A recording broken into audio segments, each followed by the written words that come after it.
ಬೇರೆ ಗಾಡಿಗಳೆಲ್ಲ ರೇಸ್ ಮಾಡಿದ್ರೆ ಮಾತ್ರ ಅದು ರೇಸಿಂಗು. ಈ ಗಾಡಿ ಯಾವಾಗ್ಲೂ ರೇಸಿಂಗು. ಯಾಕಂದ್ರೆ ಈ ಗಾಡಿ ಹೆಸರು ರೇಸಿಂಗ್ ಸ್ಪೋರ್ಟ್. RS 200. RS 200 ಏನ್ ಗೊತ್ತಾ ಇದು ಗಾಡಿ? ಗೊತ್ತಿಲ್ಲ ಅಂತೆ. ಈ ಬಜಾಜ್ ಅಲ್ಲಿ NS RS ಹೆಂಗೆ ಅಂದ್ರೆ, ಈ ಟಗರು ಫಿಲಮ್ ಅಲ್ಲಿ ಡಾಲಿ ಮತ್ತೆ ಚಿಟ್ಟೆ ಇರ್ತಾರಲ್ಲ ಹಂಗೆ. ಒಂದು ಅಂಕಲ್ ನ ಹೊಡಿತೀನಿ ಸುಬ್ಬಿ ಅಂದ್ರೆ ಇನ್ನೊಂದು ನಾನು ಆಂಟಿ ಹೊಡಿತೀನಿ ಇಂತದೆ. ಈ ಡಿಸೈನ್ ಏನಕ್ಕಪ್ಪ ಫೇಮಸ್ ಅಂದ್ರೆ, ಇದು ಡಿಸೈನ್ ಬಂದ್ಬಿಟ್ಟು ಬಂಬಲ್ ವಿ ಅಂತ 2015 ಅಲ್ಲಿ ಹಳದಿ ಕಲರ್ ಲಾಂಚ್ ಆಗಿದ್ದು.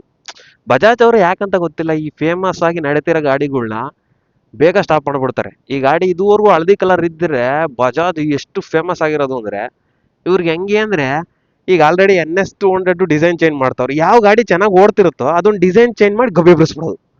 ಜನ್ಮಕ್ಕೆ ಹೋಗೋ. ಇದರಲ್ಲಿರೋದು 200cc ಇಂಜಿನ್ ಅಂತ ಹೇಳೋರೆ, ಬಟ್ ಕೊಟ್ಟಿರೋದು ಮಾತ್ರ 199.5cc. On road ಎಷ್ಟಿದು?